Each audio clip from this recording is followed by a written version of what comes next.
Olá, olá, olá, bom dia, boa tarde, boa noite, boa madrugada. Você aí, eu aqui, você e eu e você, você e eu e você, como Tim Maia e eu, lógico, quilos e quilos a menos que ele. Eu sou o professor Dandan e nós vamos trabalhar as competências da área de linguagens, códigos e suas tecnologias, e será um grande prazer inenarrável. Eu aqui, vocês aí, nós dois, sempre juntos. Olá, olá, tudo bem, tudo bem, tudo bem?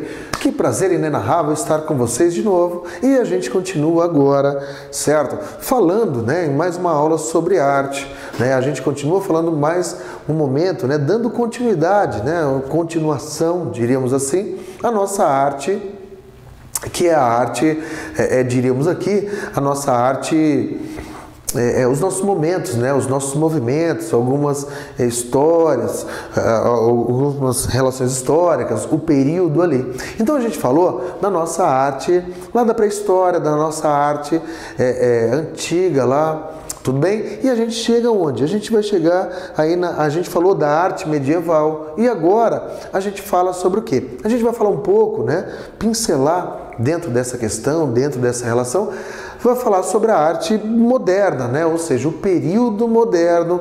Que período moderno é esse? Agora, já não. A arte moderna é a arte que entra na era moderna, tudo bem? A era moderna, lá a partir da transição da era medieval para a era moderna, ali, século, tá certo?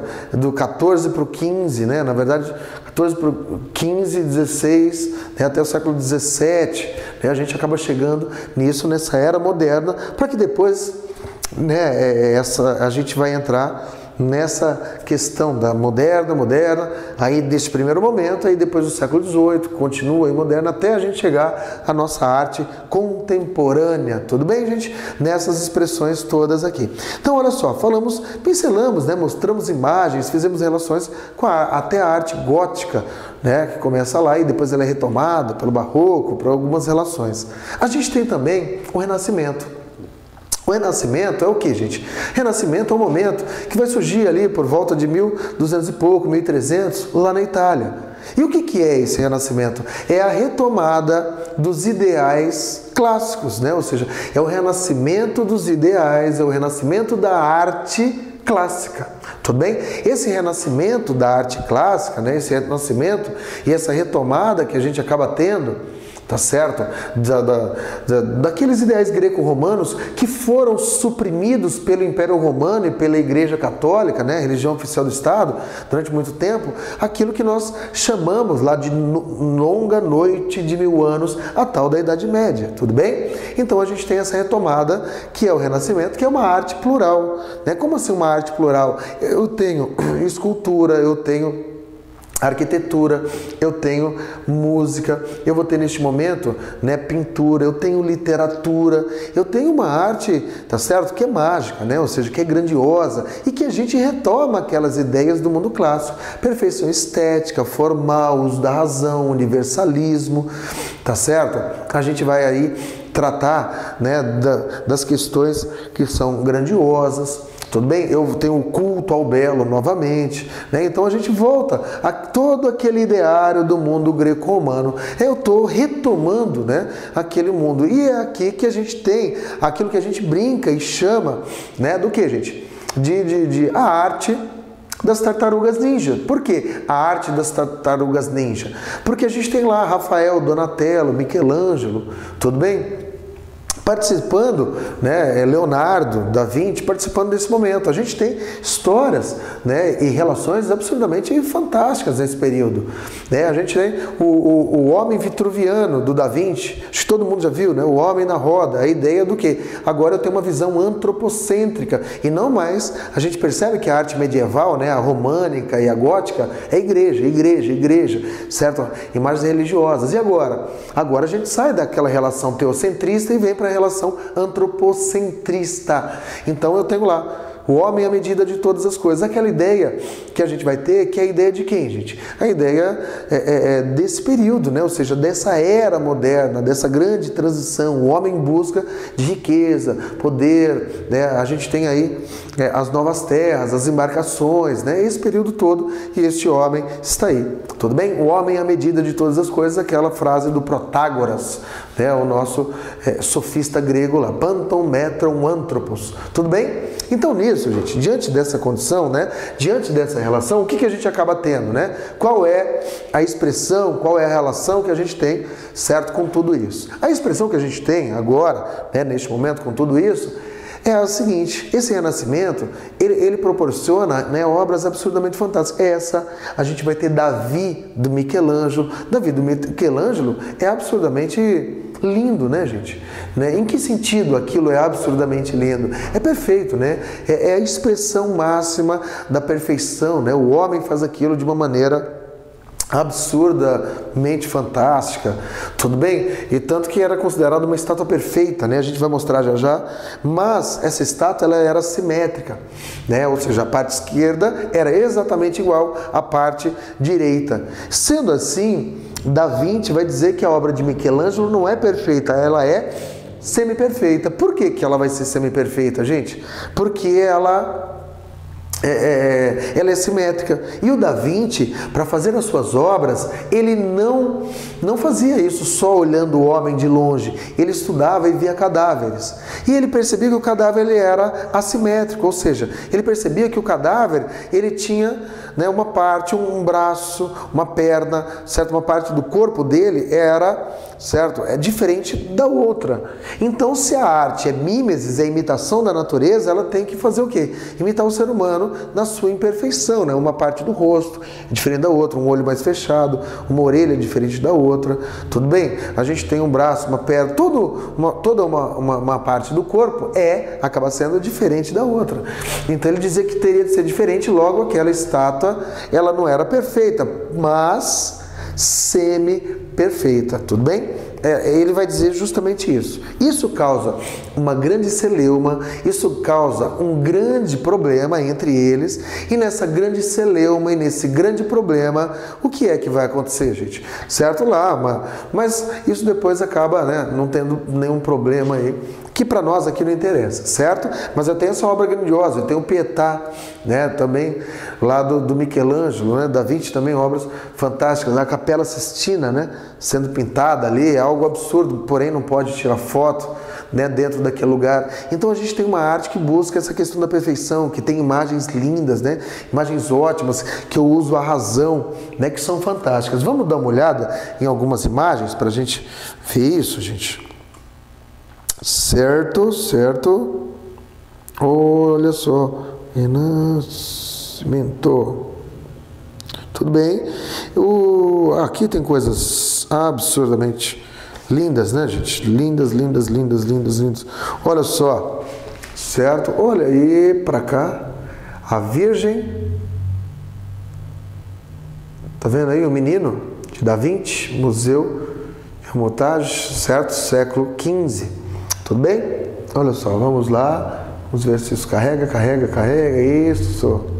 São Jerônimo, de Leonardo da Vinci. Está lá no Vaticano, né? Olha aí, gente. A gente tem aqui Santa Maria, em Firenze, lugar fantástico.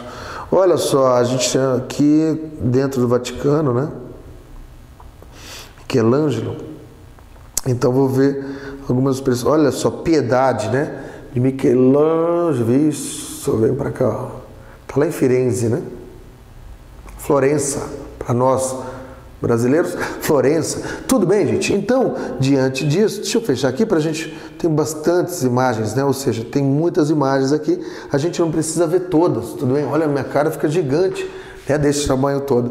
E aí, queria mostrar só algumas, dentre essas algumas, certo? Vamos dar uma olhada nesta que é essencial, né? Ou seja, olha só, todo mundo conhece isso aqui, está lá no Louvre, lá em Paris.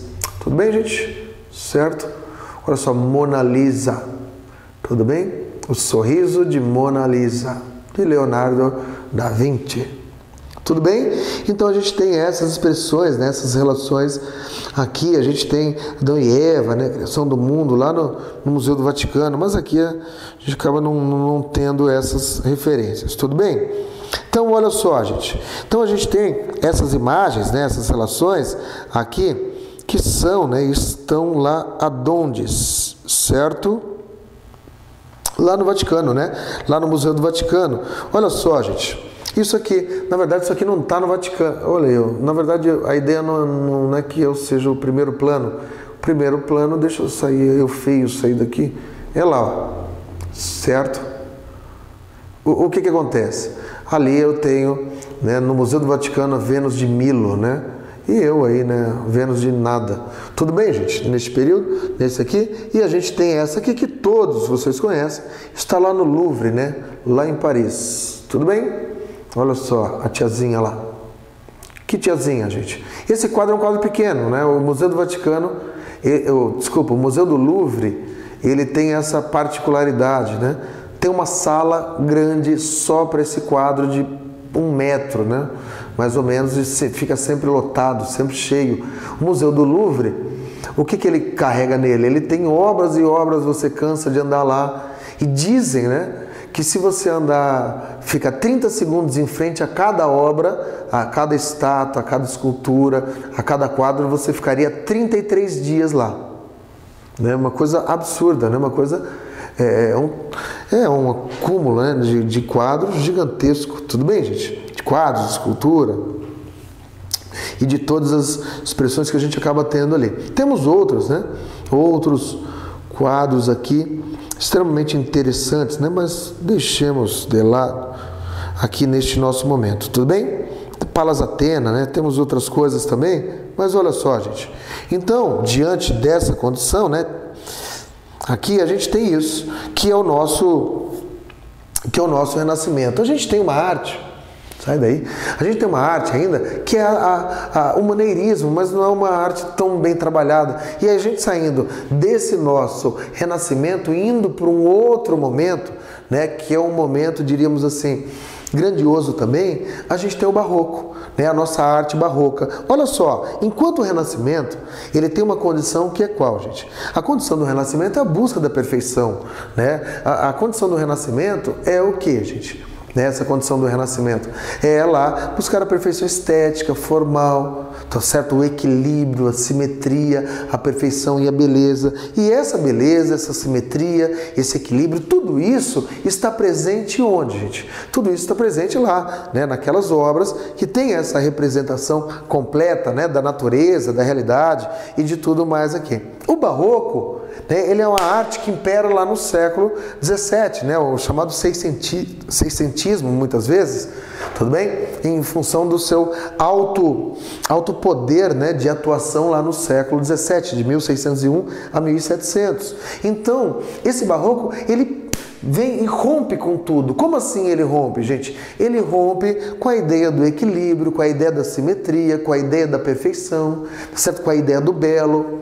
Por quê? Porque o barroco, ele vai buscar os contrastes, o claro, o escuro. Esse barroco, ele vai buscar o quê, gente? Ele vai buscar uma relação aí que nós temos, que é uma relação lá de juntar coisas contrárias, né? O barroco, ele tenta juntar a fé, a razão. Ele tenta juntar Deus e o homem, né? Este barroco, ele vai ter uma condição de detalhismo, ou seja, uma arte de excessos, de excesso de informação, excesso de informação, excesso.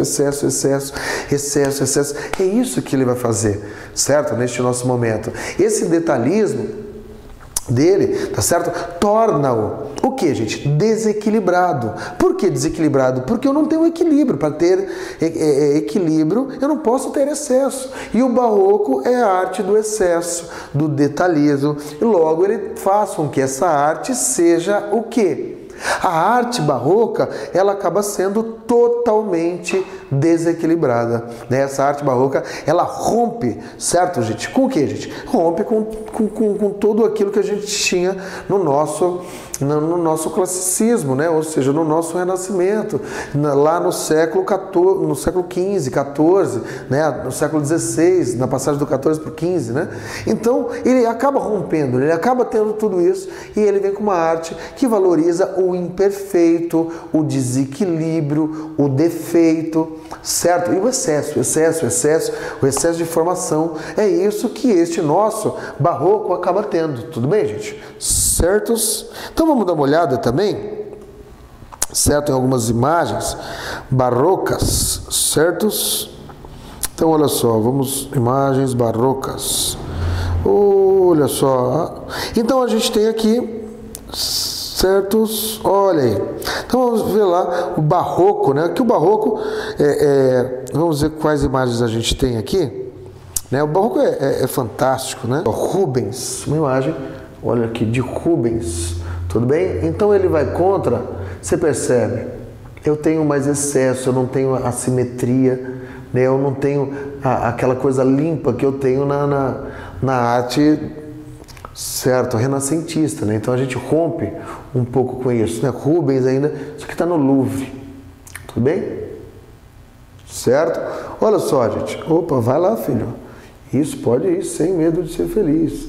Velázquez, olha aí, gente. Velázquez certo, é grandioso. Então deixando de lado para não pegar a luz, né? Aqui, certo? As meninas, tudo bem? Então, olha só, Rembrandt, Amsterdã. Tudo bem, gente? Certo? Síndicos da corporação, certo? De tecelões de Amsterdã. Tem lá um museu que tem as obras de Rembrandt lá em Amsterdã, né? Tive a sorte, né? O privilégio de passar lá. Muito bacana, né, gente? Olha só, Velázquez ainda. Certo? Então a gente percebe os traços, né? A gente percebe as cores, sombra, o contraste cor forte, cor fraca, né? Então a gente acaba percebendo isso nesse momento, né? Nessa nossa arte que é barroca, né? Olha só, Rembrandt, que é o que, gente? A mulher banhando-se num córrego, 1655, certo? Olha aqui, então eu tenho umas obras dele, olha só, gente, a Ronda Noturna. Então você percebe, olha só, escuro, escuro, né? Esse quadro aqui, escuro, escuro, escuro e alguns contrastes de luz. É a ideia de luz, sombra, escuro, claro, forte, fraco, né? Esse contraste que a gente tem nessa nossa arte barroca, né? Olha só, a mesma situação, né? Escuro, escuro e alguns elementos, algumas partículas ali extremamente brancas, né? E o excesso, né? Olha os detalhes, né? Lindo, né, gente? Maravilhoso. Se a gente olhar no Brasil, eu não sei se vocês já viram, certo? No Brasil a gente tem aí, vai, filho, certo? O que a gente acaba tendo, né, gente? No Brasil a gente tem Aleijadinho, né? Não sei se vocês já viram, já foram às cidades históricas, Ouro Preto, Tiradentes, São João del Rei, Mariana, Sabará, Congonhas do Campo. Aleijadinho, Antônio Francisco Lisboa, nascido em 1760 e ele morre em 1830, né? Nascido em Congonhas do Campo. E o Aleijadinho, ele é um autor barroco, né? Um autor brasileiro barroco que faz as suas obras, né? As suas esculturas em pedra-sabão. E essas esculturas em pedra-sabão, gente, ele vai criar um estilo próprio, vendo imagens, né? Gravuras e imagens, e pelo que ele ouvia falar das pessoas que haviam viajado para a Europa, né? Ele nunca foi.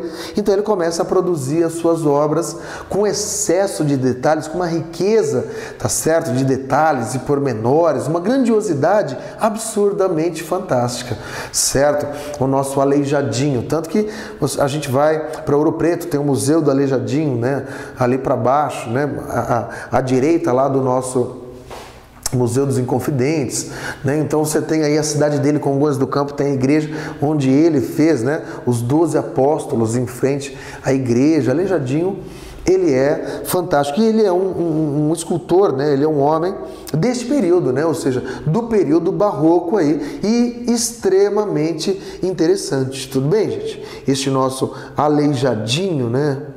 certo? O Antônio Francisco Lisboa. Então, a gente tem aqui no século XVII, olha só a evolução. No século XVII, a gente tem uma arte que vai contra aquela do século XVI, XV, certo? O classicismo, o humanismo, lá que estão dentro da minha visão renascentista, né? Ou seja, o renascimento, o que ele acaba fazendo, gente? Ele tem a razão, né? Ele tem a busca, ele tem todo esse ideário racional, né? Toda essa ideia aqui. E aí, diante de tudo isso, o que vai acontecer? Certo? O que nós temos, né? Na verdade, nesta condição, nesta nossa situação lá. É o seguinte, eu tenho a razão, né? Eu tenho ali a perfeição no nosso renascimento. Aí a gente vai para o século XVII e impera o que, gente? Impera a questão que é a seguinte, olha só. Eu tenho o contraste, eu tenho o excesso, né? Então eu tenho a volta, né, da minha questão da religiosidade, né? O subjetivismo, eu tenho algumas questões aqui. No século XVIII, ou seja, no século seguinte, certo? A gente vai ter a arte que a gente chama de arte neoclássica. Tudo bem, gente? A arte neoclássica. O que é essa arte neoclássica, né, gente? É uma arte que vai se embebedar de todos os ideais daquele período. Certo? O século XVIII, a gente precisa lembrar, é o século das revoluções, é o século das liberdades individuais e coletivas, é aqui que a gente vai ter a Revolução Industrial, é aqui que a gente vai ter no final a Revolução Francesa, é aqui que a gente tem a Inconfidência Mineira, né? Também em 1789, é aqui neste século que a gente tem a Declaração dos Direitos do Homem, é neste século que a gente vai ter o iluminismo, o culto à razão, ao conhecimento, é aqui neste momento que a gente vai ter o laicismo, que a gente vai ter o liberalismo, né, social, econômico, político, é aqui neste momento que a gente vai ter o empirismo, ou seja, a gente rompe agora com as ideias barrocas. E aí a gente tem aquilo que a gente chama de neoclassicismo. E o que acontece neste nosso neoclassicismo, gente? Neste nosso neoclassicismo, a gente vai, olha só, voltar às ideias clássicas. Ou seja, é um novo momento clássico. Então a gente volta a imitar, a gente volta a ter modelo, a gente volta a ter regras, a gente volta a buscar justamente isso. Certo? Neste nosso momento. Então, olha só, o culto ao belo, tá certo? Todo o nosso ideário lá de simetria, de perfeição, toda essa busca, gente, acaba o quê? Certo? Acaba voltando, né? É a minha ideia da arte acadêmica, tudo bem, gente? Eu começo a falar aqui também muito da natureza, né? Então, eu tenho aqui a burguesia tomando poder, então a gente foge para o campo. Há um grande bucolismo aqui também, nesse momento, né, gente? Certo? Aqui, olha só. Então a gente tem lá do Jacques Louis-David, o que acontece? Olha só, algumas imagens, né? Opa, volta aqui. Volta. Isso. Olha só, gente. Ver algumas obras que são aqui do século XVIII, certo? Olha só, a gente falou disso, né? Lá atrás, né, numa outra competência, na verdade, da ideia do quê? A ideia do modelo de mulher, né? Então, vocês percebam aqui, eu não posso ficar olhando para ela, senão eu me perco aqui de vocês. O modelo de mulher, que modelo de mulher é esse, gente?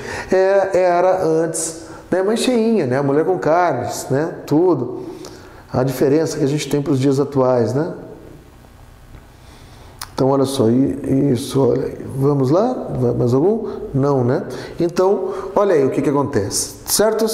Então, a gente tem essa relação aqui neste nosso momento da nossa arte barroca, que é a arte que está, o que, gente? Presente, certo? Na segunda metade, vamos ficar com isso na mão, lá no século XVIII, tudo bem? Essa arte aqui neoclássica que vai contra a barroca. Então você percebe, lá no século XV e XVI eu tenho o quê? Eu tenho a arte clássica que usa a razão, tá certo? Que busca a perfeição.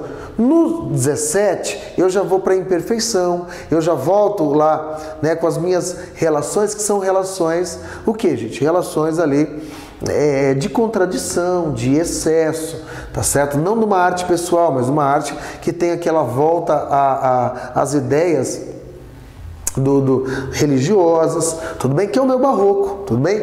Uma arte de excesso, uma arte contraditória, uma arte com defeitos, uma arte desequilibrada, né, que a gente acaba tendo aí. O século XVIII volta o equilíbrio, volta a razão. E aí, olha só, percebam, uma arte, um movimento vai negando o outro. E o outro momento agora, depois do nosso neoclássico, da nossa arte neoclássica, é a arte romântica. E a arte romântica expressa os ideais burgueses, tá certo? É nesse momento que a gente vai ter uma arte burguesa, fragmentada, partitiva, uma arte que fala de si só, uma arte que se relaciona, né, ou seja, sozinha, ela mesma, ela só. De que modo, gente? Eu vou expressar o meu ideal burguês, o meu ideal individualista, o meu ideal subjetivo. Tudo bem, gente? Então eu volto aqui, em algum momento, a ter aquela coisa barroca, né? Certo? De ser algo pessoal. É aqui que eu vou falar do que, gente? Do meu sentimentalismo, da imaginação. É aqui que eu falo do sonho. É aqui, tá certo, que eu valorizo a natureza, mas a natureza artística e não como ela é de fato. Porque o que vale para mim, né, neste momento, é o que eu estou sentindo, né? São os ideais burgueses: lealdade, igualdade e fraternidade. É aqui, nessa nossa arte, que a gente pode dizer, nessa arte que a gente tem romântica, né? É nessa movimentação aqui que acontece o que, gente? Certo? O homem, aqui é uma grande estética, né? Uma estética em que o homem se relaciona lá, né? De forma política, de forma individual. O homem, neste momento, ele sofre exageradamente por amor. Exageradamente este homem vai expressar o que sente. Eu tenho uma obra, né, que tem essa carga, né? E que carga é essa, né? Qual carga é essa? É uma carga extremamente individual. Eu não me importo para aquilo que os outros estão sentindo, vivenciando, né? Aí. E na pintura a gente volta em alguns momentos, inclusive com o nosso ideário, que é o ideário lá mitológico, né? Eu tenho referências assim. Então, olha aqui, gente. Certos... Não, essa não. Né? É aqui, neste momento, que a gente vai ter o Goya, né, e o Delacroix. Tudo bem? Então, vamos olhar algumas obras aqui, certo? Para a gente fazer o quê, gente? Para a gente, na verdade, ilustrar isso, porque assim, desse modo, né, ou seja, dessa maneira, acaba ficando mais fácil, né, para nós aqui. Tudo bem, gente? A Sombrinha, Goya, certo? Está lá em Madrid. Tudo bem? Beleza, gente? Então, olha aí, ó, gente. Certo? Olha a expressão que a gente acaba tendo, a morte de Sardanapalo. Tudo bem? Isso aqui é do Delacroix, está lá no Louvre, certo? Olha aí, o que acontece, gente? Você percebe a morte? Então está expressando aí a morte, que é a dor, que é o noturno, né? Então a gente tem sempre isso, né? A ideia do vermelho, a ideia do preto, né? A questão do sofrimento. É isso que a gente acaba expressando, né? Neste momento, que é normal, ó, com razão ou sem ela, certo? Então olha aqui, também no Museu do Prado, o que a gente acaba tendo, né, nesse nosso momento aqui? Olha só, gente, que bacana. É um quadro que expressa uma condição social daquele momento, certo? Do homem, da sua ideia de liberdade, da sua ideia de luta, né? O herói romântico, aquele que morre por amor, aquele que vai em busca de algo perdido, aquele que busca todos os seus idealismos e que se entrega, todos os seus idealismos e que se entrega, né? Entrega de fato, inclusive a sua vida, né? Caso seja preciso. É a mulher do leque. Tô brincando, né, gente? Isso é idiotice minha. Mas o que acontece? Olha só, a mulher do leque, né, gente? Goya, certo? Temos aqui, né? Eles até têm alguns traços, aquele de Goya, parecido lá com o do século XVIII, mas olha só, gente. A liberdade guiando o povo, Delacroix. O que ele está fazendo, gente? Museu do Louvre. Nós estamos falando, né, e ambientando a Revolução Francesa, né? Ou seja, a Revolução Burguesa é nesse momento, certo? Você sabe que nesse momento são 21 horas, mas você não sabe o dia, tudo bem? Que está lá em cima, certo? E é viva a operadora, e é horrível do mesmo jeito. Tudo bem? Então o que nós temos aí, gente? Certo? Olha só, nessa questão aqui do povo, a questão social, a questão da luta, do engajamento, né, da arte social, presente, né, aqui nesta nossa obra. Tudo bem, gente? Opa, não vá para o lado não. Vamos ver aqui o que ele vai nos dar. É a Maja desnuda. Certo, certo, olha aí, vai para lá. Isso, também, né, que está lá no Museu do Prado, em Madrid. A Barca de Dante, olha só, gente. Sabe o que é isso, a Barca de Dante, né? Na verdade, aqui do Delacroix. Essa Barca de Dante, ele está ambientando a ideia de Dante Alighieri, né? Quem foi Dante Alighieri? Dante Alighieri foi, certo, um grande escritor francês, italiano, o maior de todos, né? Nasceu em Firenze, em Florença, em 1265 e faleceu lá em 1321 em Ravenna, né? Na França. E ele era um soldado, né? O Dante era um soldado florentino, né? Lá de Firenze. E ele é exilado, né, de Florença ali em 1301, né, 1302, e ele é obrigado a ir embora para a França, porém até o final da vida ele fica tentando voltar, né, para Firenze. Ele amava Firenze, embora nunca consiga voltar, e fica em Ravenna. E ali dizem que em 1302, né, ele começa a escrever. Alguns dizem que já havia a primeira parte do seu grandioso livro escrito, que é a Divina Comédia, né? Então acaba tendo isso aí, a Divina Comédia, em que ele, né, faz uma viagem para o inferno, purgatório e paraíso, né? Isso que vai ser ambientado, né? Que ele vai colocar lá, e ele vai encontrar, né, mitologia, vai encontrar bispos, padres, papas. Ele vai chegar ao céu, né, sendo guiado primeiro por Virgílio, o maior poeta latino. Depois ele é guiado, certo, por sua amada Beatriz, e depois lá por São Bernardo no paraíso, lá no ano do jubileu, em 1300. Lembram-se aí? O que é isso? Opa, apague não, certo? Então a gente tem isso aqui, né? Dante, fantástico, a Divina Comédia. Leiam, gente. Olha um autorretrato, certo? Do Goya, certo? Um autorretrato. Então você pode falar, então ele era assim? Sim, né, gente? Certo? Certo? Então, olha só, então temos isso. Tudo bem, gente? Até aqui? Tudo bem nessa arte romântica, certo? Nisso que a gente tem até então, né? Até este nosso momento aqui. Olha só, acho que isso, tá ótimo aqui. Vamos ver, gente. Vamos dar uma olhada? Vai para cá, filho. Isso. Isso, isso.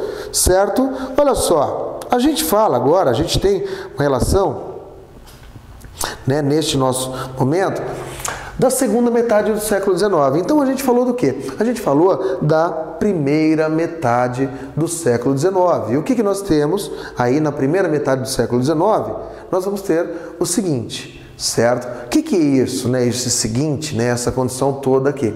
Essa condição, né, da primeira metade, 1801 a 1801 a 1850. O que nós temos ali, gente? Ali nós temos se sobrepondo, né, às outras expressões artísticas, a nossa arte, que é a arte romântica. Na segunda metade do século XIX, o que nós temos? Certo? Nós temos o seguinte, nós temos lá a arte realista, certo? Muda, né, a nossa relação com essa arte. Como assim muda, gente? É aqui, nesse momento, que a gente vai ter agora, olha só, um retrato fiel da natureza, um retrato crítico. É nesse momento que a gente vai utilizar novamente, sai o sentimentalismo romântico, a imaginação romântica, o sonho romântico, e vem a crítica, a ironia. É neste momento que a gente tem, certo, o retrato da verdade, o retrato real, cruel, pessimista, negativo, tudo bem? Neste nosso momento, a ideia é qual, gente? É retratar a verdade e é retratar o mundo e a realidade do modo e da maneira que eles de fato são aí. Tudo bem, gente? Neste momento? Tudo bem? Dentro desse contexto, né? Dentro dessa nossa relação aqui. E aí, né, diante de tudo isso, o que acontece, gente? Certo? Nós teremos aí essa nossa arte, né? Essa nossa condição toda, né, na segunda metade do século XIX, que vai ser a arte realista, que expressa, né, justamente o período, né, gente? Justamente aquele momento. Aí você me fala, aquele momento, mas qual momento é aquele, né? Qual condição, na verdade, era aquela? Certo?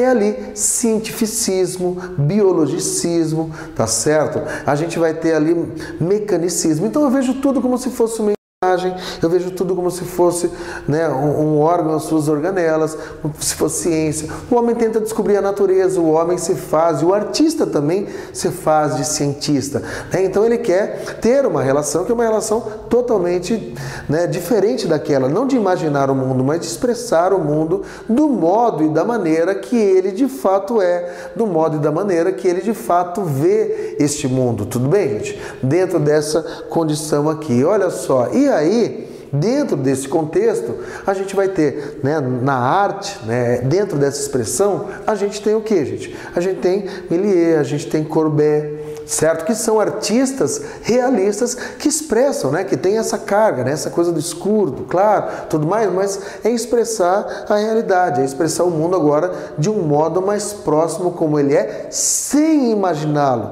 A ideia não é imaginá-lo, a ideia é retratá-lo. A ideia aqui é ter uma tese, é ter uma visão extremamente objetiva sobre este nosso momento. Tudo bem, gente? Nisso, vamos dar uma olhada aqui em algumas expressões. Tudo bem, gente? Certos? Então, olha só, a gente fala do objeto, né? A gente tem essa questão toda. Certos? Olha aí, então a gente está vendo aqui, vai ter escultura? Olha aí, vai ter escultura também, né? Então, olha só, Auguste Courbet. Opa! Certo? Courbet. Tudo bem, gente? Tudo bem nisso aqui? Certo, certo. Olha aí o que a gente acaba tendo, né? Olha a relação aí que a gente tem com ele. Um autorretrato, você percebe? Provavelmente, né, fiel. Como assim fiel? Corintiano? Sim, né, gente? Todo mundo é corintiano. Mas esse autorretrato, você percebe, ele é muito mais próximo do que ele poderia ser da realidade do que aquele outro retrato que a gente viu do Goya, né, gente? Então a gente tem isso. Essa é uma das características que a gente tem, né, aqui neste nosso realismo. Então, olha só. Bem, olha, Museu d'Orsay, olha aí, Ateliê do Artista, né, de Courbet. Certo? Então, olha só, a representação, né, os detalhes, provavelmente ele pega uma imagem e ele faz a imagem do jeito que ele via de fato. Tudo bem, gente? Opa, olha só. Um enterro de Homans. Tudo bem? Opa, vamos lá? Vamos. Olha aí, gente. Olha o realismo, certo, do Millet. Aqui que a gente tem aí, né, Milot. A gente fala Millet, né, Milot. Essas coisas do França. Certo? Então você tem aqui. Olha só, parece até, percebam o realismo disso. Parece uma foto, gente, mas é uma pintura. Você percebe a diferença entre essa obra, entre essa característica e qual outra, gente? E a característica lá que a gente vai ter do romantismo anteriormente, imaginando, eu não consigo dar essa realidade, né, aqui a uma escultura. Olha só quem é aí do nosso realismo. Rodin, gente. Os Burgueses de Calais. Certo? Rodin. Certo? Então a gente tem a escultura. Lembra Rodin? O Pensador? É a sua obra mais conhecida, né? O Beijo também, extremamente conhecida. Certo? Dele aí. Perfeita também, né, gente? Feito no seu realismo, né? Parece que é um casal mesmo ali, que está verdadeiramente ali se beijando, né? Uma obra dele em bronze. Certa mãe jovem. Tudo bem? Ops, olha aí. Honoré de Balzac, de Rodin. Tudo bem? Olha só, gente, que bacana, né? Um monumento. Isso que está lá nas ruas de Paris. Quando você for passear, né, você vai encontrar com isso. Perto do lado daquele museu militar, né? Sai daquele prédio militar ali. Tudo bem? Olha aí, gente. Olha aí, ó. As respingadeiras de Millet. Olha o realismo disso, gente. Quase uma foto. Né? O detalhe na frente, o detalhe lá no fundo. Tudo bem? Dessa coisa bacana. A arte é fantástico, né, gente? A gente viaja, né, dentro de tudo isso. Certo até aqui, gente? Beleza nisso? Nessas imagens aqui? Então você percebe, né? A gente percebe a diferença, né? E o que cada um busca. Como assim o que cada um busca? Enquanto a gente tem, né, um período buscando a imaginação, o outro período vai buscando aquilo que é real, aquilo que é verdadeiro, aquilo que expressa, né, o mundo e a natureza que eu vejo. Tudo bem? A gente também, né, acaba pegando e acaba se relacionando de que modo? Né? De um modo em que a gente vai lá atrás e olha a religiosidade. Aqui eu tenho a perca da religiosidade. Então você percebeu a diferença? Lá, olha só, eu tenho a razão no Renascimento. Olha aí a arte como uma vai negando a outra. Aí no Barroco, a arte seguinte, eu tenho não razão, mas eu tenho excesso, né? Eu tenho uma carga pessoal muito grande. Eu tenho ali a religiosidade voltando. Aí no nosso neoclássico acaba isso. Eu volto com a razão. No meu romantismo, eu volto com a ideia do eu, do sentimentalismo, né, da religião, né, uma volta ali numa outra estética que já havia existido. E aí no realismo eu rompo com isso e eu entro com o quê? Eu entro aqui de novo com a razão, de novo nessa busca da verdade. Então um movimento, né, ao longo da história, os movimentos artísticos, um veio meio que contestando o outro, né, se relacionando com o outro. De que maneira, gente? Certo? Vai negando essa situação e essa relação aqui. Tudo bem, gente? Então terminamos agora, né, com as estéticas lá do século XVI, XV, XVI até o século XIX, e na próxima aula entraremos no século XX. Obrigado por estar comigo novamente, obrigado por tudo, e desculpa que eu falo muito e nada ao mesmo tempo, mas sem dúvida foi um prazer inenarrável estar com vocês. Grande beijo, grande abraço, fiquem com os deuses. Isso é o que eu, Dandan, espero e desejo a todos vocês. Tchau, tchau!